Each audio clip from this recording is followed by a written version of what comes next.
नमस्कार, माझे नाव रुचा बाळुदे. मी मोठ्या गटात शिकत आहे.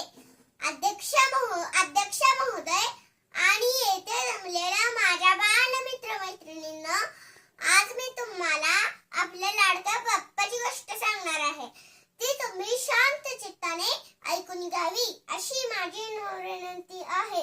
एकदा काय झालं, गणपती बाप्पांचे आई बाबा गप्पा मारत बसले होते आणि गणपती बाप्पा आणि गणपती बाप्पांचे दादा खेळत होते. खेळता खेळता त्यांच्यात भांडणं झाली. मग ती दोघे आई बाबांकडे गेली. दादा बोलला, आई हो बघ ना, मला खेळूनच नाही देते.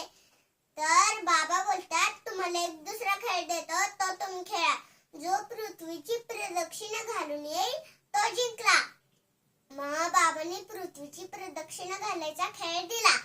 मग दादा मोरवरून पटकन निघून गेला पृथ्वीची प्रदक्षिणा घालायसाठी आणि गणपती बाप्पा तिथेच उभा राहिले. गणपती बाप्पांनी एक युक्ती सुचली, आपल्या आई बाबांनाच नमस्कार करावा, मग त्यांनाच प्रदक्षिणा घालावी.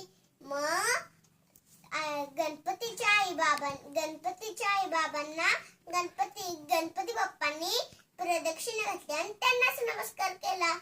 आणि थोड्या वेळाने दादा तिथे पोहोचला आणि बोलला, आई मी जिंकलो की नाही? ते दोघे हो म्हणणार. आणि गणपती बाप्पा तिथे पुढे पोहोचले आणि बोलले, हा खेळात तर मी जिंकलोय, ते कसं काय? बोलतात की आपल्या आई बाबांच्या पायातच आपले सारे विश्व आहे, म्हणून मी त्यांनाच प्रदक्षिणा घातली आणि या खेळात जिंकलो. अशा पद्धतीने गणपती बाप्पांनी आपली पृथ्वीची प्रदक्षिणा पूर्ण केली.